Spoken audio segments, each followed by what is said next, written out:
Soonqaad wanaagsan dhamaantiin waxa dhici karta mararka qaar kood in si kastoo ay noqotaba in dad ay ku shirqoolaan ama waxa dhici kartaba in mararka qaar kood dable hubaysan ama tuubo isku dayo in mobilka gacanta uu ka qaado ama adiga laftarkaaga uu waxyeello ku geysto haddaba maqsuud tahay in mobilka gacantu isagoo looga ku jira xataa hadii 3 jeer oo kaliya batanka mobilka laga shida aad taabato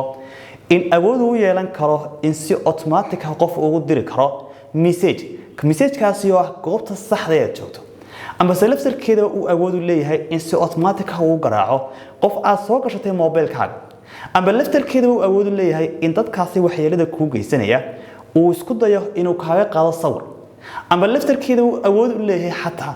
inuu sameyn karo inuu ku duubi karo codadka ku sheekaysanaysan amba idin dhex marayaan ka wada dadkaasi kuwaasoo hadhow toole fariin buuxda noqon doona in marka aad boqoto saldhigyada booliska in cadeyn buuxda u haysato dadkii adiga waxyeelada ku geystay amba isku dayaba mobilkaaga inay ka qaadaan. Assalaamu calaykum, magacaygu waa Garaad halka diga daawanaysaana waa channelka umrayso.com. ugu hore waxaan ka codsanay horta muuqaalkan inaad like saari doonto lana wadaagto asxaabtaada kale si runtii farsamadana ay u badbaadiso nafaf fara badan amba inta badan ba ay naga yareyso dhibaatooyinka faraha badan leh naga soo mara mobiladeena in waxyeello lagu geysto amba iyaga wala naga qaado si hadda farsamadani aad u isticmaasho horta farsamada waxa ku shaqeynaysaa mobilada iOS-ka iyo soo kale mobilada Android-ka labadaba hadda si farsamadan aad u isticmaasho waxaad ii tagi doontaa settingska mobilkaaga kadib waxaad ii tagi doontaa xaggan ay ku qoran tahay advanced features halkaas markaad ii tagto hoos baad u socon doontaa ilaa aad ka soo gaari doonto xagga ay ku qoran tahay send source messages kadib halkaas markaad ku dhufato on baad ka dhigi doontaa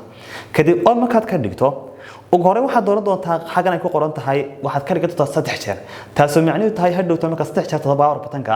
inuu ku qaban doono shaqooyinka soo sheegnay mobilkaaga soo kale waxa xaggan ay ku qoran tahay auto call someone waxaad dooran doontaa qof kamid ah contactskaaga kaasoo hadhow toole markay ku yimaadaan xaaladaha aynkaasi mobilkaagu si automatic ah uu garaaci doono soo kale waxaad mid doontaa qaybtan kale adigoo labadan isku xigana on ka dhigi doona iyadoo hore ay tahay in qofkaasi hadhow tala aan soo gashaday qaybta message-da uu awood u leeyahay in sawiraanta uu dadkaasi waxyeelada ku geysanaya soo kale qaybta kale wuxuu awood u leeyahay inuu kaaga dubo cod amba audio codkaas oo ah cod kooban oo waxaad ku wada sheekaysanaysaan amba codka dhex maraya dadkaasi waxa soo kale doonta qaybtan u dambaysa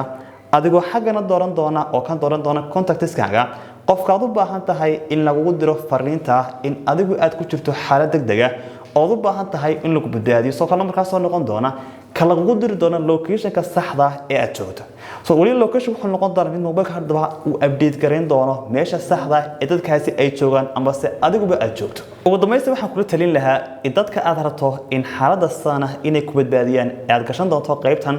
emergency-ga inay noqon doonaan contacts runtii aad ku kalsoon tahay saadeen noqoto waalidkaaga iyo asxaabtaada kuwa ugu qaalisanba waxaan soo kale ku talin lahaa inaad boqoto YouTube-kayga oo aad ka heli doonto muuqaalada kuwan iyo qaar kale oo la mid runtii oo faa'iido ku leh